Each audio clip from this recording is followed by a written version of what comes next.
नमस्कार इश्टानो, तुमकां सगळ्यांक बरो दीस आवडेता. इश्टानो, वेळाक आमचे जिणेंत व्हड म्हत्व आसा. अशें म्हणटात की वेळ एकदां हातांतल्यान गेलो की तो परतो केन्नाच येना. पूण आमी केन्ना केन्ना आळशेपणाक लागून वेळ वगडायतात. आतां हेच पळयात, केन्ना केन्ना आमची आई आमकां शाळेंत वयपा खातीर सकाळीं उठयता. पूण आमकां सकाळीं उठपाची केन्ना केन्ना उबगण येता आनी आमी आईक कितें सांगतात, तर उठ्ठा गे 5 मिनटांनी उठ्ठा. जेवपाक आपयल्यार फक्त 5 मिनटांनी येता. अभ्यासाक बस म्हळ्यार लेगीत 5 मिनटांनी बसता. कितें म्हणटात काय ना अशें? 5 मिनटां करून वेळ वगडावन बसतात. आतां तुमच्या मनान एक प्रश्न आयला आसतलो, 5 मिनटां वगडायली म्हणून व्हडलें जाता कितें? इश्टानो, 5 मिनटांनी लेगीत बरेंच कितें जावपाक शकता. तर पळोवपाचें आसा तुमकां 5 मिनटांक कितलें म्हत्व आसता तें? चला तर हें नाटकुलें आयकुया. गोविंदा आनी राधिका बशिल्लीं आसात. दारार टक टक असो आवाज जाता. राधिका उठून दार काडटा. एक व्हडली जड सुटकेस घेवन महादेव भितर येता. कोण तुमी? हांव वळखूंक ना तुमकां. म्हजें नांव महादेव. म्हजो बापूय भायर पडल्यार आज 11 म्हयने जाले. ताजे कडेन खूब दुडू आसलो. पूण मरतना ताणें म्हाका सांगलें, एका वर्सा भितर हो सगळो दुडू लोकांक वांटून सोंपय आनी कश्ट करून पोट भर. तोच दुडू वांटूंक हांव भोंवता. तुमकां कितलो दिवं? आवयस, काय बरो बापूय तुमचो. सांगात मू, कितले पयशे मागुया? तुका कितले जाय पडटले ते पयलीं थाराय. पूण एक गजाल लक्षांत दवरात आं. जें कितें मागता तें 5 मिनटां भितर मागात. 5 मिनटां सोंपलीं म्हणटकूच हांव तुमकां एक पयसो लेगीत दिवंक शकना. बापायन सांगलां म्हाका तशें करपाक. 1 मिनीट जालें. आगो, बेगीन सांग. चड वेळ काडूं नाका. 5 मिनटां रोखडी सोंपतलीं. आतां म्हाका पळयात आं, थोड्यो साडयो, भांगराच्यो वस्ती म्हणल्यार 4 लाख रुपया पुरो. तुमकां कितले जाय? म्हाका कपडे, बंगलो, गाडी आनी थोडो बँकेन दवरपाक मेळून 15 लाख पुरो जातले. हां, बरी याद जाली.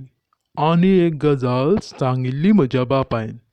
ज्या घरान जितले दुडू दिता ताचे दुपेटीन शेजारच्या घरान दी म्हूण.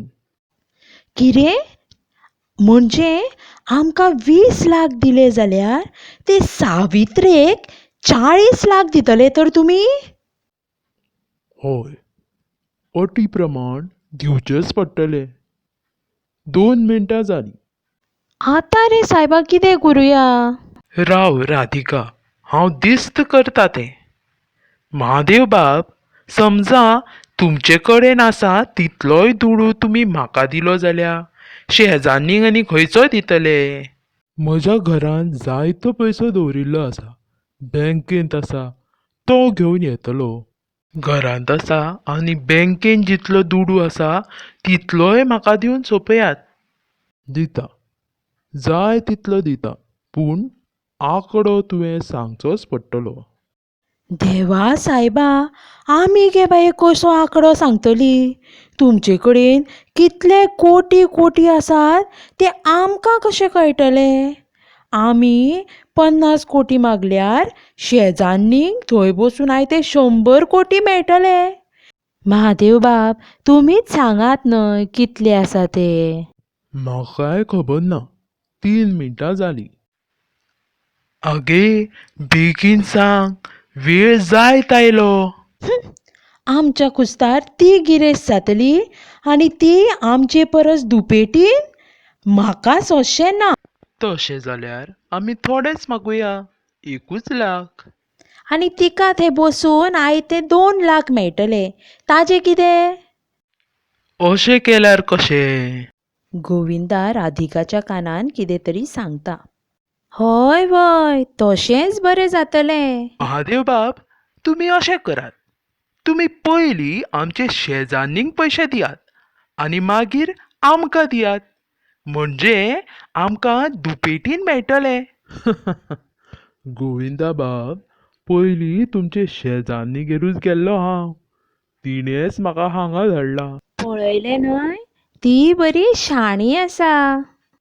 गोविंदा बाब, तुमची 4 मिनटां सोंपली.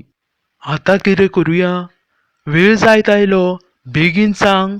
पूण आमचे परस चड पयशे तिका मेळिल्ले म्हज्यान कशेंच सोंसूंक जावचें ना. म्हाकाय आवडना गे, पूण ताका उपाय ना न्हय. थोडे तरी घेवया म्हणटा हांव. नाका नाका, आमकां मेळ्ळ्यार तांकां मेळटले. आमी घेतले ना जाल्यार तांकांय मेळचे नात. म्हळ्यार आमी घेनासतना रावया? असो दारान आयिल्लो दुडू नाका म्हणुया? असली संद परत मेळत मगे आमकां? गोविंदा बाब, तुमची 5 मिनटां हांगाच सोंपली. चल्लों हांव. अरे देवा, 5 मिनटां सोंपली इतले बेगीन? शंकरबाब, रावात रावात तरी मातशें, आयकून तरी घेयात. गेलो आतां आयिल्लो दुडू तुमचे खातीर गेलो. म्हजे खातीर कित्याक? तुजेच खातीर. शेजान्नीची नसाय जाल्ली न्हय तुका? चड शाण्यांक फातराची शीत. खरें तुमचें. अती स्वार्थीपणां करूंक नाशिल्लें जाल्यार आज हें अशें घडचें नासलें. शेजान्नीचें बरें जावं म्हूण चिंतिल्लें जाल्यार आज आमी सुखी जातलीं आशिल्लीं. आनी शेजान्नीचें बरें जातलें आसलें. आसूं, जालें तें जालें. हाचे फुडें तरी आमी शाणीं जावया. समाप्त. तर पळयलें न्हय इश्टानो, वेळ कितलो म्हत्वाचो आसता तो. ह्या नाटकुल्या वरवीं आमकां ही देख मेळटा की वेळ हो भोव मोलाचो आसता. देखून ताचो योग्य वापर करूंक आमी शिकूंक जाय. त्याच वरी आमी हेराची केन्नाच नसाय करूंक जायना. ही लेगीत शिकवण आमकां ह्या नाटकुल्यांतल्यान मेळटा. तर इश्टानो, हो व्हिडिओ प्लीज लायक करात, शेअर करात आनी सबस्क्रायब करूंक मात विसरूं नाकात आं. मेळचे परत. देव बरें करूं. मोग आसूं दी.